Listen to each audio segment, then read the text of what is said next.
Y bueno, nada, quiero presentarme. Yo soy Pablo, director de comunicación y experiencias de Winblue. Winblue es un proyecto que difunde y produce historias que buscan reconectar o que exploran cultura y ecología con la intención de reconectarnos o despertar este sentido de pertenencia con el planeta Tierra. Y justamente nosotros lo hacemos a través de un lenguaje de documental creativo que hoy vamos a profundizar un poco. Eh, y bueno, con nosotros hoy se encuentra Fernando Chávez y Eden Bernal, autores de la historia titulada Lo que dicen las sirenas. Fernando es un programador, un curador de cine audiovisual, periodista cultural y editor, especializado en arte y cine contemporáneo. Eden es un artista visual cineasta, cuyo trabajo explora tensiones entre el territorio, la violencia, el género y la identidad. Desde el 2019 es miembro del Sistema Nacional de Creadores de Arte en México. Es autor de Exilios, un proyecto transmedia compuesto por un fotolibro, una película documental y una exposición presentada ya en varios espacios internacionales desde el 2018. Y bueno, ¿por qué hacemos esos encuentros? Desde Winblue nosotros pensamos que son necesarios y justamente en todas las culturas del mundo contar y escuchar historias es una acción comunitaria, una acción en colectivo. Creemos que las historias tienen la capacidad de no solamente fortalecer la imaginación, sino reunirnos alrededor de esta imaginación colectiva y crear un refugio donde podamos conectar con otras personas, con otras realidades y con el mundo material en que nos encontramos. Es por esto que nos hemos propuesto a generar esos espacios, tanto virtuales como físicos, para poder crear esta reflexión comunitaria alrededor de las historias que publicamos en nuestra revista digital. Eso con la intención de conectar con las y poder navegar a través de esta crisis ecológica que nos tocó vivir y poder imaginar otros mundos posibles. Con eso quiero empezar un poco la conversación, justamente preguntando a Eden, ¿verdad? Sus motivaciones, un poco para que nos des un poco de contexto acerca de las intenciones personales, las motivaciones de generar ese trabajo tan diverso, ¿verdad? De diferentes plataformas, pero hay ciertas reflexiones con las cuales yo me quedo a la hora de entrar a este espacio, a este texto que escribió Fernando, que es el paisaje externo como un reflejo del paisaje interno, tanto de los personajes que eliges como el tuyo, ¿verdad? El paisaje interno tuyo. Y un poco también la violencia sistémica hacia la madre tierra como una analogía a la violencia de género, a todo aquello que no es masculino. Entonces un poco podemos partir de ahí y la conversación podemos ahí alimentarla. Gracias.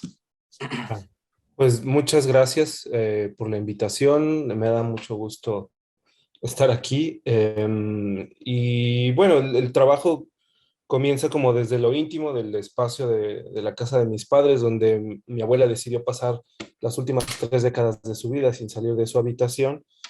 Y, y como de una pregunta muy sosa, si quieres, ¿no? Es como de quién es ella, además de ser mi abuela, ¿no? ¿Quién es esa mujer antes de ser abuela, antes de ser madre, antes de pertenecer a mi familia? Y en ese extrañamiento, en esa distancia que ella misma impuso por un lado y de la cual y por la cual ella fue atravesada por otro, surge esta idea de exilio, ¿no? Era tenerla ahí cerca y lejos al mismo tiempo, era detenerme al lado de su puerta y verla junto a su cama, junto a la ventana y frente a la televisión, pero sin realmente mirar a ninguna de estas fuentes, ¿no? Ni a la ventana ni a la habitación. Y eso tiene que ver con, por eso me parecía pertinente, pues, la invitación a este número de Winblue, porque era reflexionar sobre mi propio origen, el origen de mi familia, el origen de mi persona y el origen después, el rastrear ese origen se convirtió en entender los orígenes de un montón de mecanismos que lo nombras muy bien, Pablo.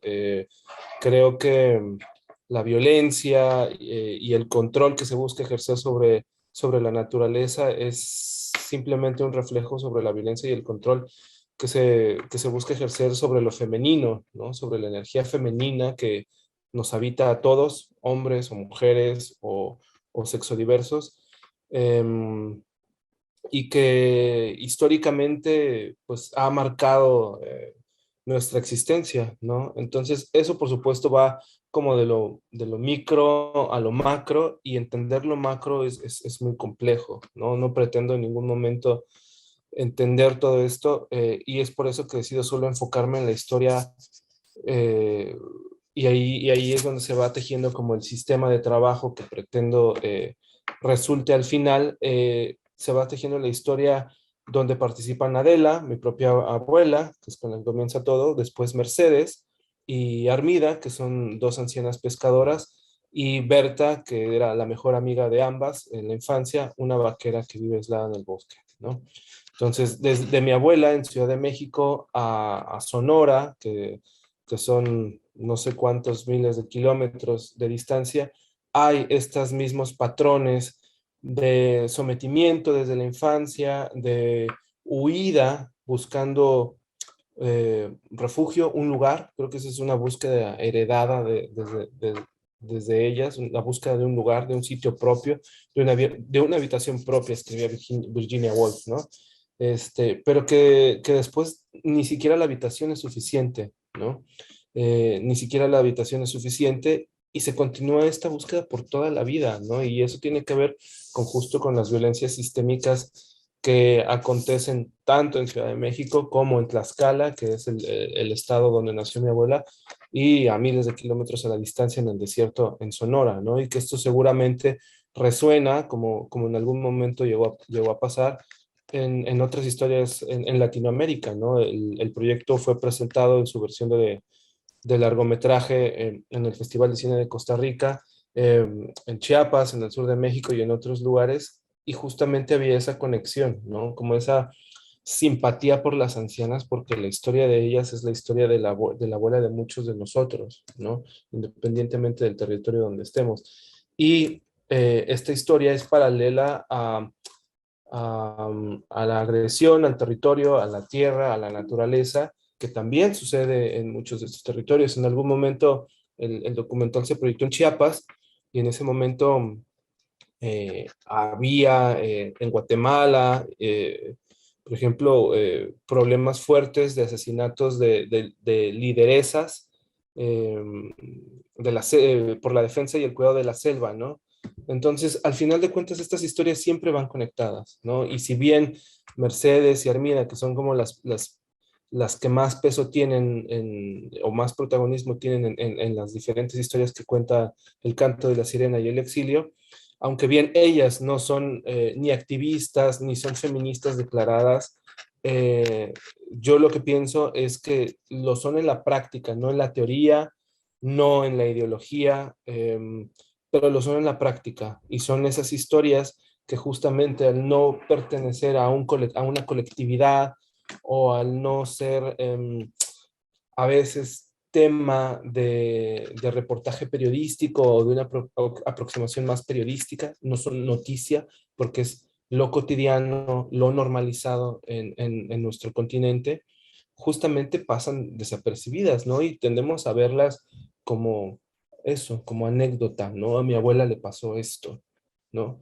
Pero nunca, o bueno, no nunca, pero creo que hace falta como analizar eso un poco más, porque la ancianidad femenina, y con esto cierro tal vez la pregunta, es un problema social fuerte, ¿no? Un problema social fuerte en Latinoamérica y ese problema social va acompañado pues, o contextualizado en una realidad donde el despojo es algo cotidiano, ¿no? Aquí las mineras, las embotelladoras de agua y muchas otras industrias en México despojan justamente a las tribus indígenas de sus recursos naturales. Y en el caso de Mercedes y de Armida, eh, si bien el despojo no ha sido parte de su historia, sí las ha atravesado. Ellas, el pueblo donde crecieron desapareció, se convirtió en un lugar desértico. La casa donde ellas crecieron fue un lugar no seguro para ellas y eso es justamente lo que las hizo convertirse en exiliadas, ¿no? Eso es lo que las hizo seguir el canto de la sirena, que es este llamado, esta metáfora que yo hago sobre la fuerte relación que tienen con el mar y encontrar justamente en un lugar que no les pertenece el arraigo, la identidad y la pertenencia, ¿no? La pertenencia a algo que es efímero, ¿no? Algo que cambia, que, que, que se acrecienta, que de alguna manera destruye el bosque y lo convierte en desierto, pero que al mismo tiempo le sirve de sustento a ellas, ¿no? Entonces es una serie de realidades muy complejas que ameritan, en cierta manera, una exploración larga. El proyecto lleva 10 años realizándose en sus diferentes formatos y la reflexión que forma parte de él, pues ha de alguna manera derivado de esta cuestión desde lo íntimo hasta otras cuestiones como más de realidades sociales y que están atravesadas. No me enfoco directamente en la cuestión ecológica, pero sí está atravesada por las cuestiones ecológicas, ¿no? Y eso digamos, esas realidades donde las mujeres no tienen cabida, no tienen un lugar propio, donde los territorios tienen que ser ocupados de manera espontánea. En México decimos son invadidos u ocupas, como se conocen más internacionalmente, son parte de lo que da origen a mi familia, ¿no? Yo vengo de ese contexto y justo el proyecto lo que busca es encontrar, pues, mi propio origen a través del origen de la historia de estas abuelas, incluida la mía. Muchas gracias, Eden. De hecho, le estás dando más capas todavía al proyecto. Esto del origen de tu familia, ¿verdad? Y todo esto es súper interesante. Y yo quisiera ahora dirigir la palabra hacia Fernando con todo esto que nos ha mencionado Eden. El documental creativo como un proceso casi como terapéutico, ¿verdad? En este caso, desde afuera, o sea, si uno ve, puede ser que el proyecto haya tenido otras intenciones más externas o más afuera del cuerpo, ¿verdad? Pero hay una necesidad de DEN por llevar a cabo este proyecto a través de un lenguaje transmedia, documental creativo, que nosotros consideramos así. Igual nosotros no nos gusta categorizar, ¿verdad? Pero es un documental que evoca emociones, ¿verdad? Y mucho más poético que un documental informativo. Quisiera como escuchar tus comentarios con respecto a eso. Yo creo que, bueno, a mí me parece muy interesante lo que nos está contando Eden y me parece muy interesante poder entender este proyecto no solo en su dimensión de un producto final que va a tener la forma de un documental o de una obra de no ficción o como le queramos llamar, porque precisamente yo creo que lo rico está en la multidimensionalidad de los formatos que ha tomado y las diferentes formas que Den ha movilizado para contar esta historia. Y eso me parece muy interesante y que habla mucho del carácter, eh, digamos, difícil de asir de las historias que nos está contando y de la forma en la que estas personas han decidido o han tenido que vivir su vida. Eso me parece que está ligado y me parece muy interesante cómo la forma que toma el proyecto eh, va un poco adaptándose con el tiempo. O sea, me parece que el paso del tiempo le impone una forma al proyecto que lo enriquece, que lo expande y que va llevándolo por otras direcciones que no necesariamente, no sé, por supuesto, no conozco el proceso de él, pero que no necesariamente eran las originales o no necesariamente eran la primera. De hecho, me gustaría escuchar ahora de un poco contarnos cómo se ha ido transformando el proyecto a lo largo del tiempo. Pero sí, creo que es importante en ese sentido, digamos que visibilizar la herramienta que ofrece el documental creativo, como ustedes lo llaman, a una persona que quiere expresar una historia compleja, multidimensional, con capas, con una posibilidad de contar cosas que se intersecan, que se atraviesan, diferentes temáticas y diferentes formas de habitar el mundo, y eso me parece muy interesante. Por supuesto bueno, tal vez no seamos las personas indicadas para comentarlo, pero parte del documental me parece interesante es que habla de cómo es habitar el mundo siendo una mujer de edad mayor y tal. Entonces eso me parece que vale la pena prestarle atención. Eh, sí, o sea, creo que es importante como visibilizar esa posibilidad del documental creativo como herramienta para movilizar historias, para movilizar temporalidades, para examinar identidades y para contar eh, cosas que de otro modo quedarían un poco subterráneas o exiliadas, para usar un término más acorde al proceso de... Bueno, creo que habría que enfocarme entonces en los diferentes, en el proceso de los diferentes salidas más que productos, ¿no?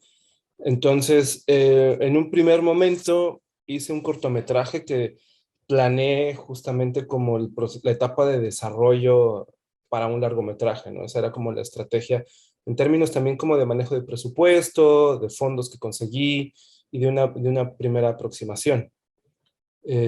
Ahí comencé a trabajar con Berta. La primera mujer a la que conocí fue a Mercedes después de mi abuela. Y me enfoqué en la historia de Berta y comencé a jugar como con estas figuras arquetípicas. Para mí Berta es una bruja, aunque no haga ningún tipo de hechizo. La magia que Berta ejerce es de otro tipo. Y de alguna manera desde esa etiqueta que ella asume juguetonamente, pero que viene más dictaminada por los vaqueros a los que de alguna manera tuvo que confrontar. Los otros vaqueros, ella es vaquera también. eh, pues justo lo que venía era como una primera aproximación tal vez muy inocente, era mi tercer cortometraje documental y era como más, sí, una narrativa como mucho más simple, ¿no? Un día, bueno, al estar observando a mi abuela en la puerta de su habitación sin que ella no se diera, sin que ella se percatara, botó en mi cabeza esa idea de exilio, ¿no? Y entender justamente esta identidad del exiliado, ¿no? Entenderla a ella, entender esta parte como de qué mujer eres, además de ser mi abuela. Y empecé a hacer fotografías de ella, empecé a hacer entrevistas, empecé a utilizar la cámara como un pretexto para dedicarle tiempo, para acompañarla, para escucharla.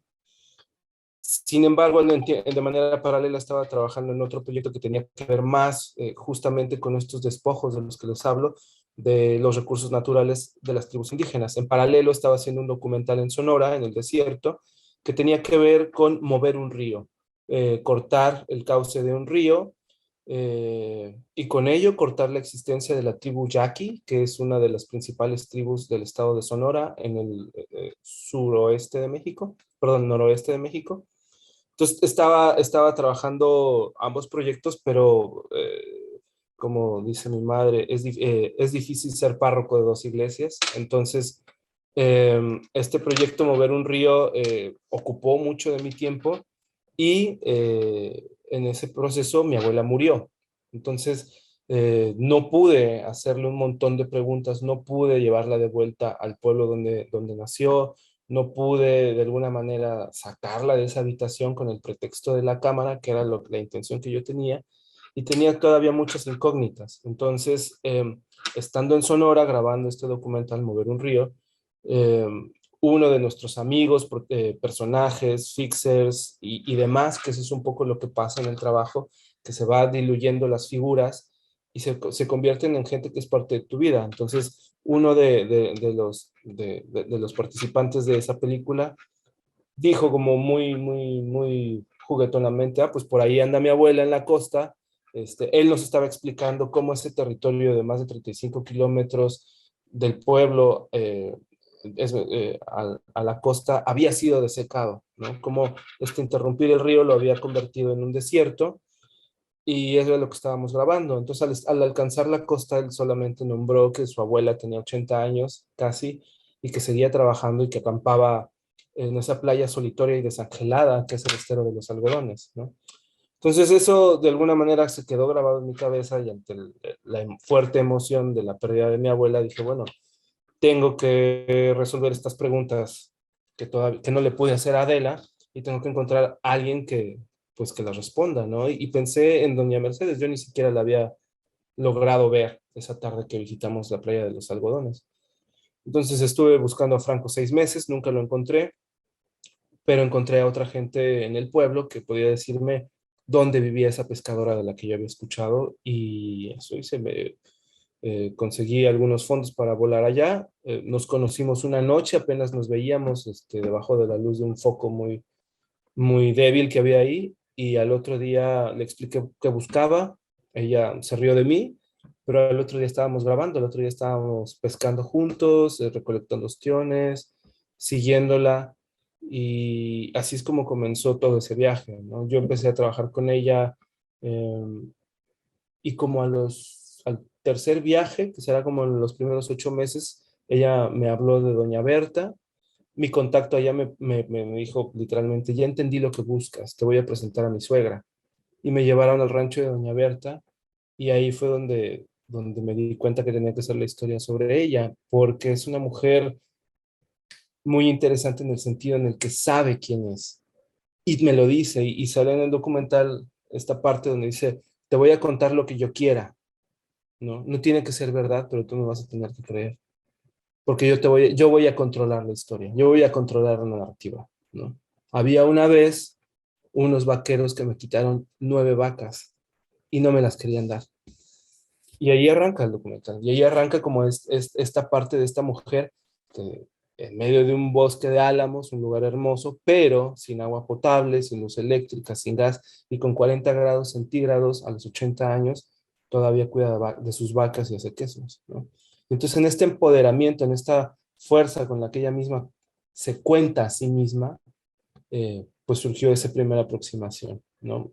Si me preguntas, a mí el documental me parece de lo más inocente, de lo más regular en su narrativa, de lo menos arriesgado o experimental o cinematográficamente interesante, ¿no? Pero lo que sí pasó en paralelo en esa experiencia, desde el minuto uno de conocer a Mercedes y antes de conocer cuando comencé a trabajar con mi abuela, fue que comencé a llevar notas, unos cuadernos de trabajo que de estar en mi casa les mostraría, que es una pila así de cuadernos de trabajo, que después, y con todas las reflexiones, con todo lo que fui entendiendo, leyendo, escuchando de estas mujeres, se convirtieron en un fotolibro, ¿no?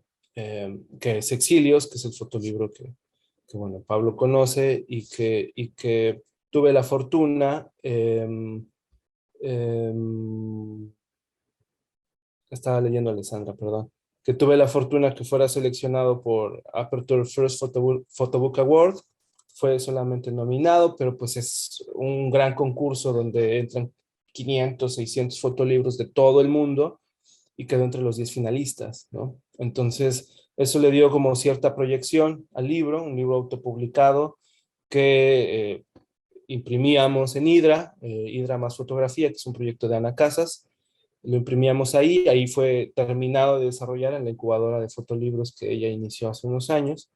Este, Después, hacia otra parte, en una imprenta más grande, son las carátulas, pero que es una cuestión muy independiente y que me gusta contar porque es la manera de producir para nosotros en Latinoamérica, ¿no?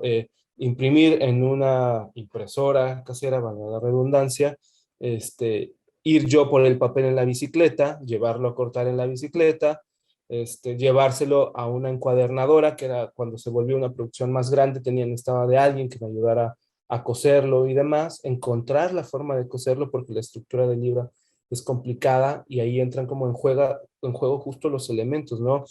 Tiene que tener aire entre las páginas, tiene que tener un cierto tipo de hilo, de mecate natural entre las páginas, que dé el grosor suficiente para que entre el aire.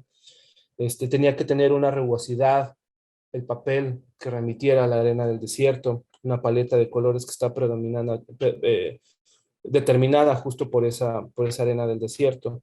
Entonces, ese fotolibro, así hecho de esta manera, llega al Gran Palais en París y es parte de la exhibición. Entonces se vuelve como una experiencia bonita, que más allá de la anécdota y de lo pomposo que pueda ser estar en esto, pues le dio proyección al proyecto, ¿no? Y ha permitido que se cuente sobre todo, y esto es lo importante, pues la historia de ellas, ¿no? Yo lo que he buscado es que cada componente del sistema, no sé, suena muy frío, digamos, cada elemento de la obra, eh, tenga diferentes protagonistas. Entonces, en el primer cortometraje, que es Destierros, la protagonista es Berta. Eh, Berta se mantiene como protagonista de la historia en exilios, y ahí ya se incorpora a la historia de mi abuela y se incorpora a la historia de Mercedes, ¿no? Entonces, eso es un poco lo que va tejiendo ese sistema que se va engrosando cada vez, ¿no?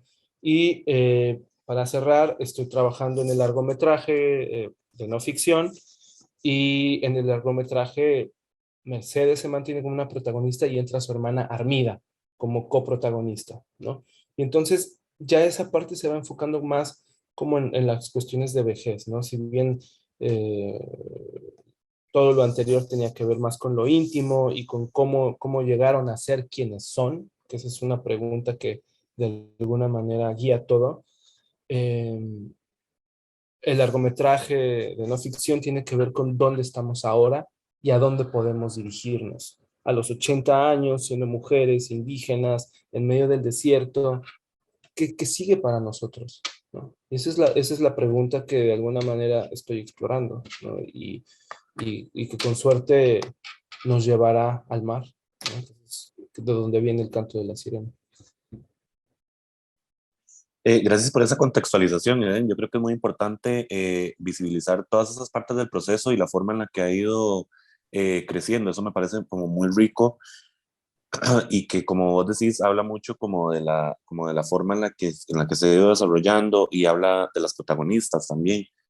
Em, yo quisiera hacerte la pregunta porque Pablo medio lo tocó ahora, y que a mí me parece como una cosa que siempre me interesa saber, y es cómo te ha transformado a vos hacer este proyecto, sobre todo a lo largo de tanto tiempo, cómo te ha nutrido no solo como artista, sino como persona a emprender este viaje.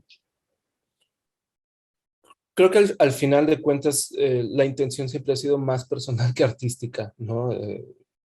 Le tengo mucho respeto a las palabras y a veces habitarlas me cuesta trabajo. No sé si soy un artista o no. Lo que sí puedo decir es que yo lo que buscaba es entender la vida de mi abuela.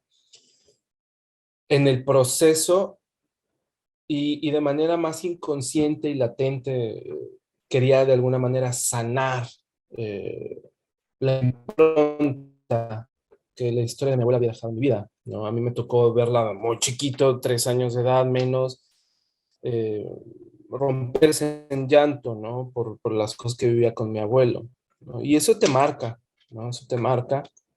Entonces, lo que pasa en este proceso de escuchar a Berta, de escuchar a Mercedes, es que fui sanando un poco esa parte, fui entendiendo de dónde venía mi abuela, fui entendiendo también el rol, y esto es la parte importante, porque eh, soy un hombre adulto medio que quiere entender mujeres ancianas, ¿no? Entonces, esa es una apuesta pues arriesgada, tal vez imposible o impertinente, pero necesaria para mí. Entonces, un poco lo que me deja es entender el rol que los hombres tenemos y la capacidad que podemos mm, tener para transformar el cómo nos relacionamos eh, como familia, como personas, como parejas, ¿no?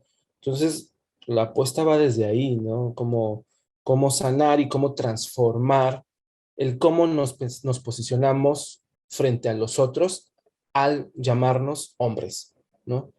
Y eso ya es una tarea dura en la que sigo. Por supuesto, no puedo decir soy un hombre deconstruido, soy un aliado, busco por supuesto serlo, y en lo íntimo es súper difícil, ¿no? Es súper difícil eh, ejercerlo con coherencia, pero bueno, así es la apuesta por entenderlo. Y esa es la manera en la que el proyecto me transforma, me permite sanar mucha tristeza, melancolía por la historia de mi abuela y plantearme esas preguntas de qué tipo de hombre quiero ser, ¿no?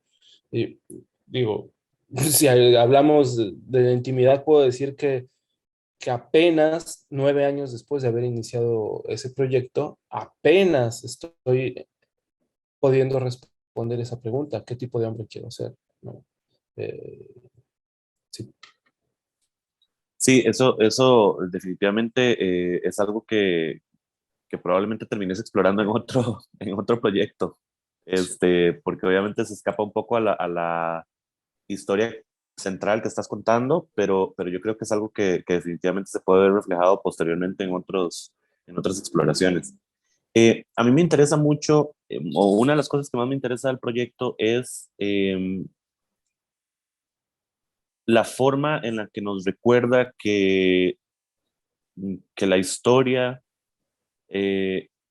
con H mayúscula, digamos, va dejando de lado eh, a muchos personajes que en realidad revelan mucho de las condiciones sociales y de las condiciones culturales y de las condiciones de género y de las condiciones económicas que se viven en esa sociedad. Y eso me parece muy rico de explorar desde la no ficción, desde el documental creativo, desde el cine en general, eh, en el sentido de que se le puede dar visibilidad a eso que la historia va dejando de lado, a eso que la historia va excluyendo de su narrativa central. Entonces, todos los países tienen narrativas de desarrollo, narrativas de progreso, narrativas de avance continuo y tal, pero luego, ¿qué pasa con todas esas personas que quedan por fuera? ¿Qué pasa con todas esas personas que quedan exiliadas, expulsadas de ese sistema y que no calzan dentro de esa gran narrativa de progreso, de avance, de inclusión? eh, y eso me parece muy rico, o sea, la forma en la que un documental como este, un proyecto como este, puede revelar tanto sobre lo que ocurre en sociedades complejas como la mexicana. Eh, Contanos un poco de ese posicionamiento que tienen estos personajes dentro de esa sociedad, cuánto se vive esto en México, cuánto ocurre, cuán a menudo ocurre que mujeres de este tipo vean sus vidas, digamos, expulsadas de la sociedad, como vos me lo habías contado cuando conversamos sobre el proyecto, un poco que se ven forzadas a cortar lazos para poder vivir. Bueno, la realidad mexicana es muy compleja. Desconozco un poco cómo es Costa Rica. Sé que en algunos sentidos tiene como muchas mejores condiciones que, que México, pero sí creo que hay muchas similitudes en Latinoamérica. Lo que yo te puedo contar sobre México es que el 60% de las ancianas mexicanas eh, viven un patrón que tiene que ver con permanecer en casa, por lo mismo tener labores no remuneradas, no contar con un círculo de apoyo, es decir, con una red compuesta por compañeros, amistades. Eh, Tiene que ver con que estos factores las dejan en una desventaja económica y social que después deriva en enfermedades como diabetes, depresión, problemas cardíacos, y eso a lo largo del país. Entonces, las ancianas en México se vuelven como una población muy vulnerable, ¿no? Que habita una posición muy ambigua, ¿no? Donde por un lado hay ese gran respeto a la abuelita, ¿no? La abuela, pero que por el otro lado hay un gran descuido, ¿no? Un gran descuido donde hay incluso explotación económica, abuso psicológico, ¿no? Aquí el gobierno federal da apoyos, ¿no? A los adultos mayores, pero el destino de esos apoyos termina siendo los hijos, los nietos, ¿no? La economía aquí es tan frágil que ese dinero no termina en las manos. Y eh, tratando tal vez un poco de ligar, decías, sí, esta cuestión de qué tipo de hombre quieres ser no tiene nada que ver, se va mucho, muy lejos del centro de esta galaxia que quiero de alguna manera construir, pero al mismo tiempo no, al mismo tiempo tiene que ver con eso, ¿no? Con dónde terminan esos dineros, dónde terminan esos apoyos económicos, dónde termina también esa acompañamiento emocional. Y justo creo que ahí es una de las partes más vulnerables que atraviesan las mujeres en mi país, ¿no? Que hay este exilio justamente termina siendo ya no solamente en las cuestiones sociales, ¿no? Sino en las cuestiones emocionales. Eh, Puedo compartir que Armida, Mercedes, sienten que ya no tienen cabida en sus propias casas, ¿no? Y es ahí donde justamente la habitación propia no es suficiente, ¿no? Donde la habitación propia o el hogar, que es uno mismo, tiene que enraizarse en algún lugar. Tienen que buscar. Y ese lugar termina siendo eh, un sitio donde no posee nada, donde el mar destruye la choza que construiste, la borra por completo en 3 meses, ¿no? Pero sin embargo, ahí es donde se arraigan. Y en ese sentido era para mí muy importante en el fotolibro hacer muy presente las ostiones como un símbolo, ¿no? La ostión es su propia casa, ¿no? La ostión tiene su propia concha y se enraiza en el fondo del mar, se enraiza para poder sobrevivir, para alimentarse. Entonces, de alguna manera, Mercedes y Hermida tuvieron que ser estas ostiones porque en la sociedad yaqui, y es ahí donde empiezan las situaciones incómodas. Yo, un citadino de la capital, viajo a este territorio y observo cuestiones de la tradición yaqui que pueden ser eh, juzgadas desde mi mirada occidental, ¿no? Como la falta de participación de las mujeres en todo, en el gobierno tradicional yaqui, en las danzas, en los rituales, y que en la sociedad las va dejando como amarradas al fogón haciendo tortilla de harina y cuidando a 12 niños que han tenido a los 40 años de edad. Ese es un poco el patrón que habitan Mercedes, Armida y Berta, ¿no? Y el mismo patrón que hubiera habitado mi abuela, si hubiera sido tal vez más fértil, se quedó en un hijo, pero tiene que ver con esas realidades, ¿no? Entonces, ahí es donde empiezan como los territorios incómodos, donde yo como citadino puedo tener esa mirada crítica a esta cultura indígena, pero al mismo tiempo, pues no, ¿no? Porque son usos y costumbres, pues milenarios, ¿no? Y en medio del desierto, donde las condiciones climatológicas son tan duras, lo que queda para Armida y Mercedes, aún cuando Mercedes heredó la casa de sus padres y aún cuando Armida hizo su casa propia con sus propios medios, al final de cuentas no están empoderadas en este lugar, ¿no? Al final de cuentas son sus hijos, sus nietos, sus nietas y sus hijas quienes toman control de estos recursos y lo que las deja en esta situación como como con esta falta de autodeterminación. Entonces, para ellas, y esto de alguna manera es un patrón que también se repite, tanto el documental que intenté hacer en su momento con mi abuela como este documental, se vuelven como un pretexto para regresar a los espacios donde ellas encontraron esa libertad o para tener esos contactos que ya no están teniendo, que son con su propia historia, para narrarse a sí mismas, ¿no? Para tener un interlocutor que, que han dejado de tener dentro de la comunidad, dentro de sus familias, ¿no? Ese exilio sucede en la vejez, ¿no? Otra vez va el abuelo a contar lo mismo que ya nos contó 3 veces, ¿no? O la abuela, ¿no? Entonces, eh, hay una falta de escucha, la vejez es un exilio, ¿no? Te lo contaba la primera vez que hablamos para Simone de Beauvoir, ¿no? Y Elena Poniatowska se burla y la critica, dice, bueno, tal vez Simone no supo envejecer, tal vez Simone no entendió un montón de cosas, pero tal vez lo que no entendió Elena Poniatowska es que en una posición de privilegio, ser anciana significa ser una cosa, pero en una sociedad compleja, tercermundista, como es esta latinoamericana, e incluso en una del primer mundo, que era la que analizaba Simón de Beauvoir, la ancianidad es una cuestión muy compleja, ¿no? Donde si no perteneces a la élite, hay un montón de condiciones que te dejan a la orilla del camino, como, como una exiliada, pues. Y hay un libro muy hermoso de Lynn Segal, Out of Time, que habla sobre ese tema de cómo envejecer siendo mujer. Me parece muy revelador.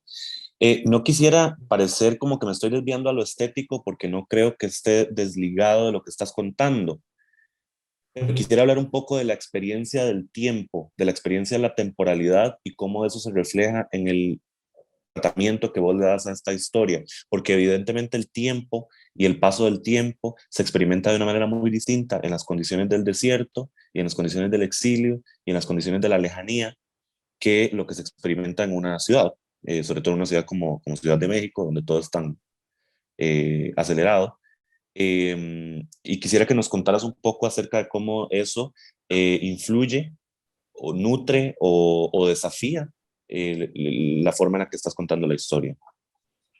Eh, la verdad es que esta cuestión sobre el tiempo es determinante. El tiempo está planeado también desde el libro. El libro es una máquina que funciona en el tiempo. El libro de Destierros se despliega hacia un lado y hacia otro y te obliga a entrar en un juego y en un ritmo, en un pacing diferente al de cualquier otro libro, ¿no? Y está planeado así. Entonces, el libro de alguna manera ya es un buscapiés o una trampa para entrar al tiempo del desierto y al tiempo de Armida y al tiempo de Berta y al tiempo de Mercedes y al tiempo de Adela, ¿no? También creo que tanto el desierto como la ancianidad tienen su propio ritmo temporal y ese flujo es lento, es calmado y de alguna manera te invita a un despertar sensorial porque podrías aburrirte fácilmente, podrías pensar fácilmente que no está sucediendo nada,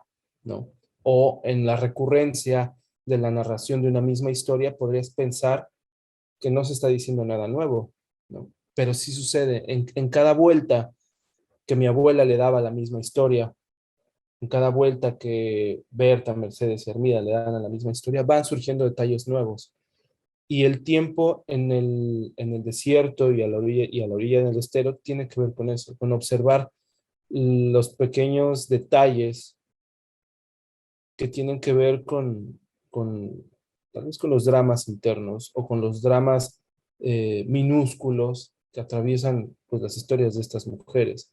Em, el repetir una acción al recoger las ostiones, el repetir la acción de recoger las ostiones, de golpear las, las conchas, es esta monotonía en la que ellas habitan y donde repiten una acción por 4 o 5 horas, de alguna manera lo que te va develando, si tú te lo permites al estar ahí, es como todo cambia, ¿no? Cómo la corriente sube, cómo el agua sube, cómo eh, estas mujeres pasan de tener estos cuerpos encorvados cuando llegan a tener esta nueva vitalidad y este cuerpo más recto después de unas horas de estar en el mar, cómo el carácter les cambia, cómo este contacto con el agua las llena de energía y cómo el mismo paisaje, y esto está en el libro, se transforma a sí mismo y las va transformando a ellas, las atraviesa, ¿no? El rostro de estas dos habitantes, sobre todo de la playa, la charla estoy muy enfocado tal vez en ellas, pero incluida Berta, el rostro de ellas es atravesado por el paisaje y el paisaje es de alguna manera también atravesado por ellas, ¿no? Ambos se transforman, ambos se dan color, ambos se dan sí, forma, y esto es solamente a través de la acción del tiempo. Entonces, en ese sentido, y ahí en la cuestión estética, eh, eh, tanto el libro como la película que está ahora en proceso de producción y de edición en paralelo, pues buscan este cine lento, esta narración lenta también que invite a romper con esta vertiginosidad citadina, con esta vertiginosidad contemporánea en las narrativas, ¿no?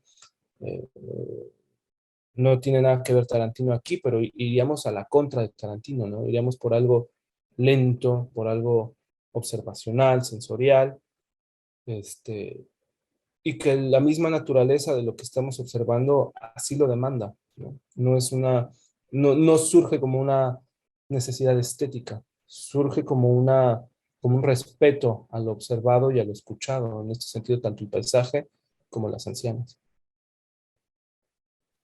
Creo que este es un buen momento para que las personas que nos acompañen comenten un poco o hagan preguntas para poder ampliar el diálogo.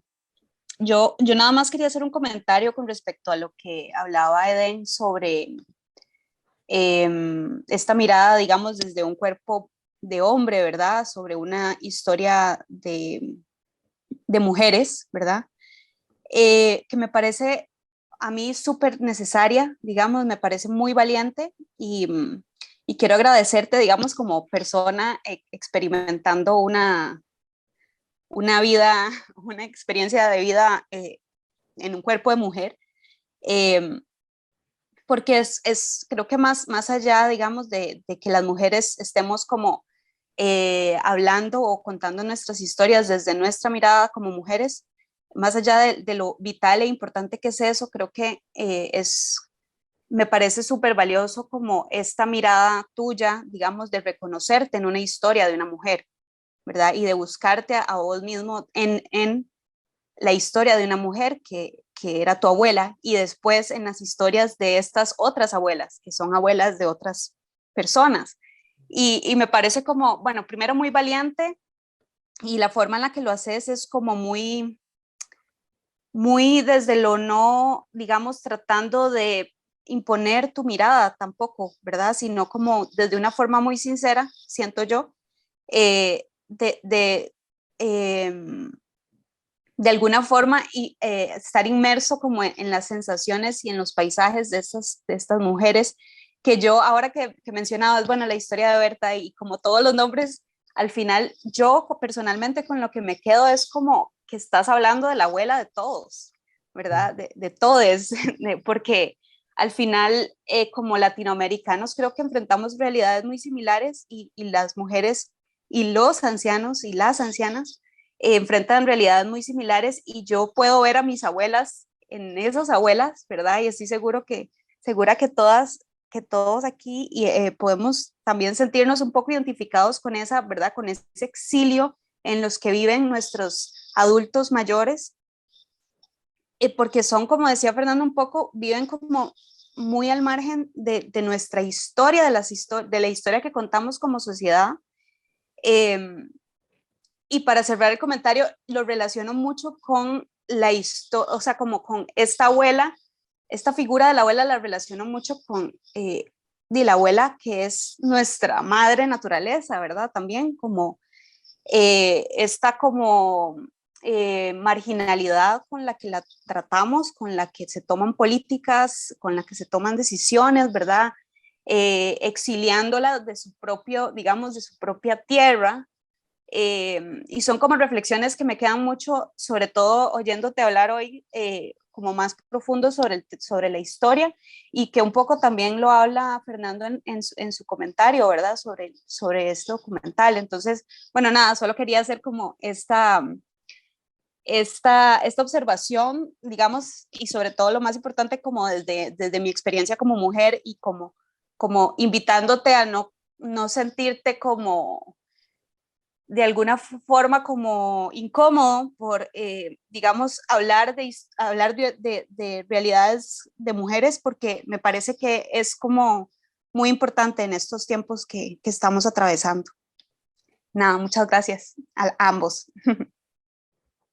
Muchas gracias, Carolina. Sí, la verdad que sí, sí es bueno recibir este aliento. En algún momento había sido invitado a hablar de este proyecto como parte de un seminario que da una amiga en la Universidad Nacional Autónoma aquí en México, y había recibido como esa crítica, ¿no? Una de las estudiantes de mi amiga me decía, bueno, tú vas como hombre y capitalino a este lugar y por eso pues, como eres hombre, pues todo se te da para hacerlo. Y me pareció un comentario bastante cruel por parte de esta chica, porque ha sido un montón de trabajo, han sido 9 años de trabajo y que no es fácil, ¿no? Entonces también labrar, justamente poder salvar las distancias que existen, ¿no? Entre, entre mis ancianas y yo, es difícil porque al final de cuentas sí ven a un citadino con recursos, que la verdad no tengo tantos recursos, pero ellas lo ven así, este hombre, y esas distancias existen y son insalvables. Entonces, el gran chiste es cómo yo justamente desde estos marcadores de hombre que habito, poder ganar la suficiente confianza y tener la suficiente intimidad con ellas para que me cuenten incluso su primera relación sexual, ha sido muy complejo, ¿no? Entonces, pero creo que es necesario y creo que si de alguna manera aspiramos a transformar nuestra sociedad, tenemos que hacerlo juntos, todas las identidades sexuales que existan, ¿no? Tenemos que trabajar juntos. Y desde ahí va la apuesta, ¿no? Desde trabajar juntos. Yo no creo en el separatismo. Justamente hablo de construir un sistema influenciado por estas ideas, pues más de complejidad, ¿no? De construir conexiones en lugar de construir separaciones. Sé que hay separaciones que son necesarias y sé que hay ciertos espacios donde, y ciertos casos donde se necesita esa separación, pero en términos generales todos estamos interconectados. La naturaleza donde ellas habitan eh, atraviesa sus historias y atraviesa también la mía, aun cuando estoy a miles de kilómetros, ¿no? Y atraviesa el rodaje. Hay rodajes que no se han podido hacer por justamente las condiciones climatológicas y el inclemente calor que hay allá, ¿no? Y que no deja que ni siquiera la cámara permanezca prendida lo suficientemente tiempo, ¿no? Entonces, la apuesta más grande sería esa, ¿no? Reconocer toda la conexión que existe entre los diferentes géneros, eh, las conexiones o los puentes que podemos hacer independientemente de nuestro contexto cultural. Y bueno, en el caso de ellas, darnos cuenta de la conexión que tienen con la naturaleza y replicarla, ¿no? Volver al origen, ¿no? Reconocer el origen. Lo primero que quería hacer era un comentario breve de que me llama la atención y pensando un poco en el contexto del volumen, em, ver esta cosa de que en el momento en que empezás a explorar tus orígenes y en el momento en que empezás a explorar los orígenes de otras historias, lo que surge en el documental es un nuevo origen. O sea, todo esto que estás hablando de qué hombre querés ser, qué tipo de hombre querés ser, significa como, es decir, ahí va a estar el origen de esa historia, pero que solo surge cuando se exploran otros orígenes. Entonces, creo que esa fue un poco de las razones por las cuales tu historia resonó tanto en nuestro volumen, ¿verdad? Porque para mí hablaba de eso, es como, que te vas a explorar los orígenes, pero porque le estás abriendo la puerta a qué otras cosas pueden ser. Y fue un poco también la invitación que le hicimos a Fernando a la hora de escribir la columna, ¿verdad? Es como ver un poco la obra desde esta perspectiva. Y bueno, aquí vienen quizás mis dos preguntas, una para cada uno. Fernando, lo que le quería preguntar era porque tal vez hemos estado muy enfocados hoy hablando de la obra de Edén, pero lo que hace Fernando es una obra en sí, ¿verdad? Esta escritura de la columna lleva su propio proceso y porque, digamos, te conocemos y sabes que estás inmerso en este mundo de aproximarte al cine desde muchas preguntas, desde muchas cosas. Entonces, de la pregunta era tal vez más bien si podíamos volver un poco el foco hacia vos y conocer un poco más tu proceso a la hora de escribir estas cosas y aproximarte a las obras de los demás. Entonces esa es la pregunta para Fernando. Y luego quería preguntarle a Eden si al leer la columna de Fernando había tenido algún descubrimiento, es decir, si descubriste algo sobre vos mismo, tu propia obra, que quizás no te habías dado cuenta antes de leer de leerlo en las palabras de otra persona? Gracias por la pregunta. Pues el proceso en realidad, o sea, a mí me gusta mucho trabajar con base en entrevistas porque a mí me gusta mucho conocer el trasfondo de la obra en general y me gusta mucho conocer qué hay detrás de ese trabajo que los artistas ponen a su obra en general y a su proceso. Sobre todo porque, sobre todo cuando son procesos muy largos, porque me parece importante rescatar ese esfuerzo que se le pone a las cosas y ese esfuerzo que se le pone a la investigación. A mí me parece muy valioso eso. Y en general, pues esta tercera o cuarta, no sé, colaboración con Wimblu y siempre es como una experiencia interesante porque es como pensar, o sea, por un lado pensar ecológicamente, pero por otro lado pensar como una obra que no necesariamente está hablando directamente sobre el tema, que convoca a la organización de un volumen o a la organización de un proyecto como el Wimblu, cómo esa obra se conecta con eso inevitablemente y cómo surgen relaciones, intersecciones, ecos y cosas de ese tipo que nutren la obra también y que le dan otras perspectivas y que le dan otras formas de pensar eh, a la persona artista que está trabajando en eso y a la persona que está construyendo ese lenguaje desde su punto de vista, que de nuevo no necesariamente tiene que ver directamente con el tema, con la ecología, con el pensamiento que orienta Wimblu, pero que de repente se conecta, que de repente sí que tiene que ver porque estamos inmersos en un mundo donde las cosas están interconectadas y demás. Entonces a mí me parece que la herramienta de la entrevista es fundamental para eso, para conocer esa historia que está detrás de eso. Eso es lo que podría contarte, digamos. Yo creo que de alguna manera estos encuentros, incluido este, eh, enriquecen mucho y se vuelven como un juego de espejos, ¿no? Lo que yo intentaba cuando escuchaba a Adela y lo que intento ahora escuchando a Armida y a Mercedes era entender, pero al mismo tiempo transformar, trastocar un poco sus vidas y trastocar la mía, ¿no? Y un poco eso sucede con el texto de Fernando. Al leerlo, eh, me deja más claras cosas sobre mi propio proyecto, ¿no? Da un reflejo sobre el proyecto y da como una lectura de cómo puede resonar cómo es, no diría recibido, pero tal vez sí interpretado por alguien más. Y esa interpretación lo transforma y me transforma, ¿no? Eh, es como sí, como un juego de reflejos, ¿no? Entonces, el texto de Fernando a mí me dice un montón de cosas.